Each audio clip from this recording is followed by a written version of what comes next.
Uh, Thank you, Caro, for that presentation. I continue with the social sector. And in the social sector, we are looking at the housing. I'll also talk about land and environment, water, and a bit in agriculture. So I think there has been a lot of debate with regard to housing, particularly when this government started the tax on housing. There has been a lot of debate about it. But one thing that is actually clear is opaqueness in the implementation of the housing tax, because those people who are actually contributing to the housing tax, they will not benefit from it. And that one even became out very clear on Wednesday when there was this big debate about the Kenya Kwanza performance. There has also been promise on the limited access to mortgage finance due to soaring of interest rates. Just as the governor presented, there has been an increase in the interest rates. So that one is making it difficult for those people who want to own homes through mortgage to access because of the high interest rates. And then there have also been the issue of land titling, and there has been one case in Samburu where people were issued a title and then those issues were actually revoked. And then the house affordability, that is the rent which people pay, has actually increased due to the high cost of, to the low cost of income. But there is one perspective that I want to bring. We have been debating a lot about the issue of housing, but from the report from the government intends to raise through taxes, that is housing tax. It is actually supposed to generate 73 billion, but 50 million houses. No, 250,000 houses. What does that mean? On average, the unit cost per house is 292,000. The big question is, what kind of a decent house can you build with 292,000? Let me give a very practical example. If you have just started, maybe sometimes you bought a small plot in Syokimau, or even a small plot in Kitengela, in Rangao, in Onkaterongai, because in Rongai now you cannot get a house just next to the main road. You have to move to cross the river and go to a place we call Rangao or even Tuala. If you have that 1/8 plot that you bought, and you just, and because for a middle income family, an ideal house is a 2-bedroom house. If you are to build a 2-bedroom house in Langao or in Kitengela, it will roughly cost you 1.5 million. So if that is the case, then with the 73 billion which the government wants to use to construct 250, it can only, they will be very lucky to construct 50,000 houses per year. Because if you divide 73 billion by 1.5 million, that one will be about 49 point something. So this government will be very lucky to construct 50,000 houses. So that target will not be met. And it is, and we even do not know who will benefit from the few that will be constructed. So that one, the issue of housing, no wonder there is a proverb who says that is a stupid idea. I may not be at the luxury of using that language, lakini jijazie wewe mwenyewe. And then there is the issue of water.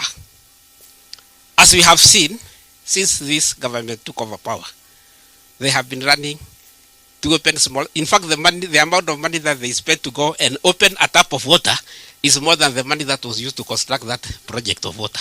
So why waste so much?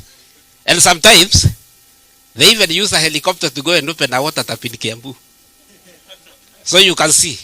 And I can even go back to the housing that I have just mentioned. When you talk about the 73 billion, we are not sure how much money will be used for administrative cost. Because even to go and open a housing scheme in Ruai, they will have to use helicopters.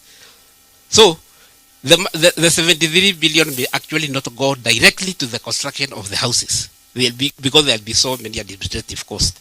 So we are waiting at the end of the year when Kenya National Bureau of Statistics published this statistics through the economic survey, we shall see how many houses have been constructed by the government using that money. But as you can see, it's very serious. So the other thing that I would like to talk about, the water towers are very important. That is where the rivers that actually supply us with water, they raise from the Mau Highlands, the Abadeas, the Cherangani, Elgon, even some parts of Kilimanjaro, even the Mount Kenya and what have you.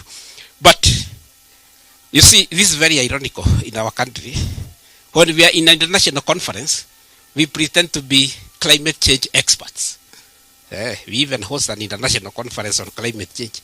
But internally, we are allowing people to log. So what does that mean? We want to attract credit, inaitwa carbon credit money. But we are destroying our own natural resources, which give rise to our water. Remember, Kenya is a water deficient country. So, when we start experiencing drought, it is because we are not managing it is because of our reckless decision of allowing logging to continue. So, and then there is the issue of agriculture. Okay, just as the governor said, we have fertilizer, but that baba harvest is because of good rainfall. So, instead of putting measures to stop relying on rain-fed agriculture, we are still talking about fertilizer all the time. And the other thing, just as the governor said, you know, we have to link whatever I am presenting, I link it to what the governor said. He talked about how the cost of living is going up. But the cost of living is worsened when the prices of goods and services go up, and at the same time, your income also goes down. How is that happening? The farmers, the prices being paid for tea, coffee, macadamia, and other products, they're actually going down. So that one is actually worsening the cost of living. And a lot needs to be done with regard to that. So I have also talked about that, but finally, in fact, I am the presenter who has taken the shortest time possible, because I am always a man of very few words. But, okay, that one is not in our slide, but there is one mess that we are doing as a country. As we all know, everybody in Kenya, we have always been talking about Vision 2030, and Vision 2030 is about 6 years to end. 2030 is just about 6 years to come to an end. And even we have been planning using Vision 2030. But since Kenya Kwanza took over government, when we left the government in December, we were supposed to have come up with medium-term plan 4, which runs from 2023 up to 2027.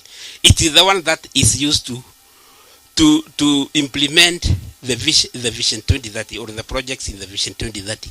But so far, the budget has been read, but there is no medium-term plan that has been launched for the government to start planning and also meeting the aspiration of Vision 2030. And even the Finance Act is very clear. Before any government ministry or even agency is allocated money by the National Treasury, the PFX says that you must have a plan.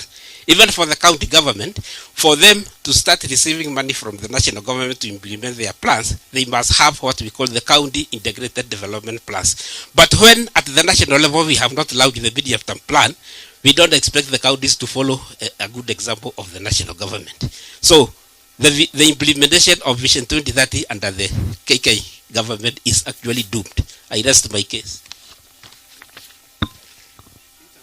I now take this opportunity to call Wakili Paul Mwangi to make a presentation on his area.